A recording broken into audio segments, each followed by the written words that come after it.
friend, how's it going? Thomas Decker here from guitarrevolution.ca. Today I'm gonna talk to you what I did here in the intro, where I was soloing over a basic rock in A, simple progression, using the pentatonic, but all of a sudden I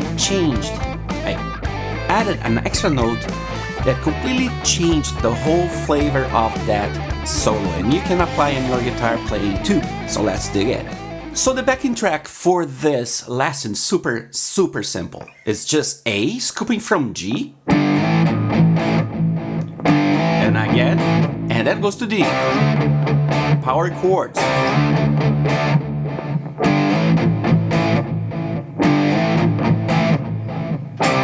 Alright. See that I'm palm muting my hand here when I play this. I play open, I slide, and then I palm mute it. Right? Open my palm a little bit in the end. Same thing on D.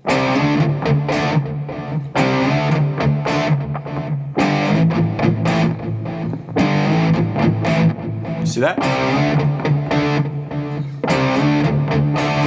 Alright.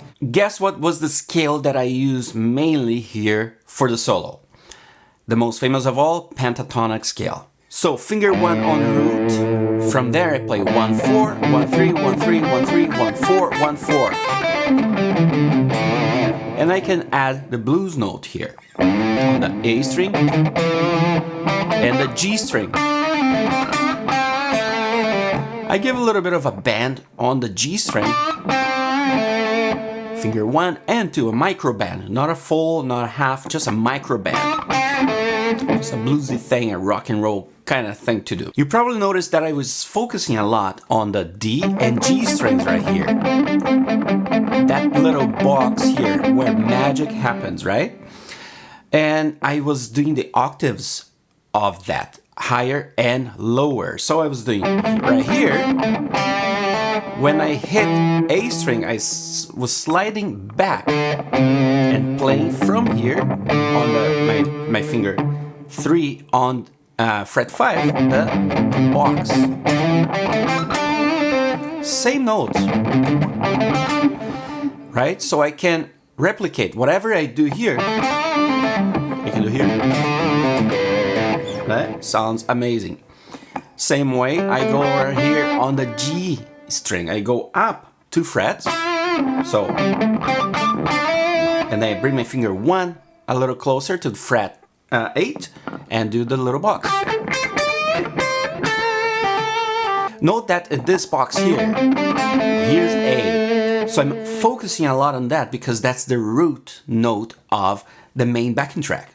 The key is A. So I'm constantly hitting there because that's a safe spot. Always landing on that note because that gives me a safe spot to rest, to land on, okay? So, and if you want to do the same thing for D, D will be right here. So this A, G, C, and D. When you slide here, that's E. So that's the full pentatonic. So over A, I'm here. Over D, I can do it. You can hear on my soloing here how it reflects those chords, right? So in this box alone, you can create so much. You can be so bluesy, you can be so rock and roll. You can target the notes according to the chords, right? You can spend like 5 minutes there alone. But then you notice that I changed in the intro there. What I did, instead of playing this over D, I play this. And added this note here. So think of the pentatonic. Right? Minor pentatonic. But then, instead of finger 4, I play finger 3.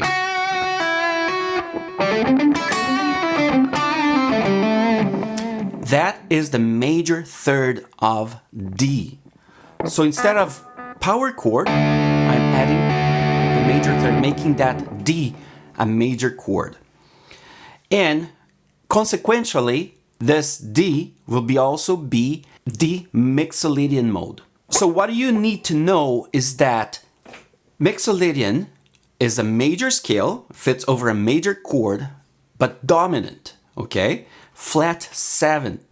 So a major scale naturally has a major 7, which in this case for D would be D, E, F sharp, G, A, B, C sharp, and D again. When we mix with the pentatonic there, we're not playing this note here. We're playing this note here, right? The pentatonic goes here, not here.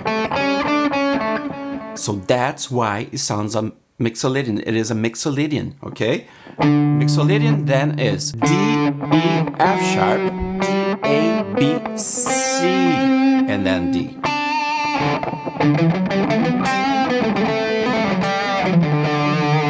Sounds so cool, right? That's the theory behind. Don't worry too much about it. Just apply the concept, which is the pentatonic of A, but with finger 3 instead of 4. You can even use both.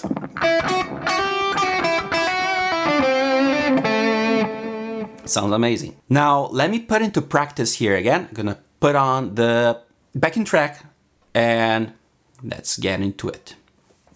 All right, first I'm gonna start with the pentatonic and then later I'm gonna mix up. Okay, there we go.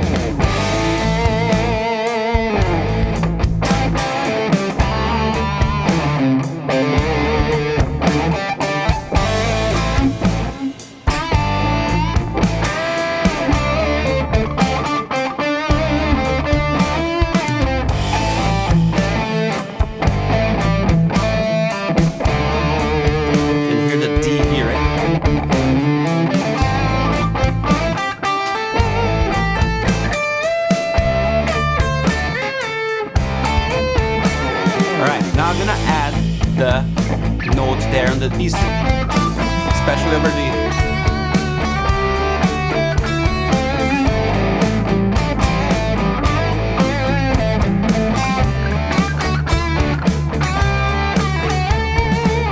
sounds so cool, right? Now over A.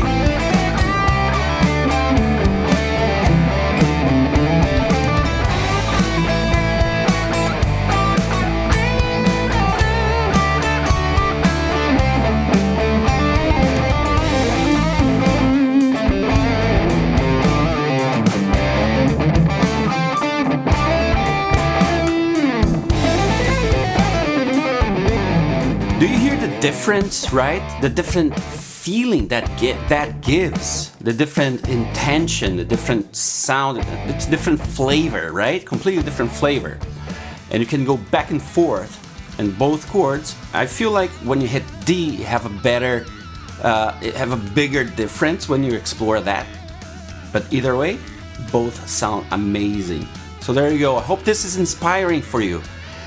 Mixolydian Mode, it's amazing, and you gotta get into it because that opens up a different world of possibilities for you. This is also one of the main tools every lead guitarist carry in their tool belt.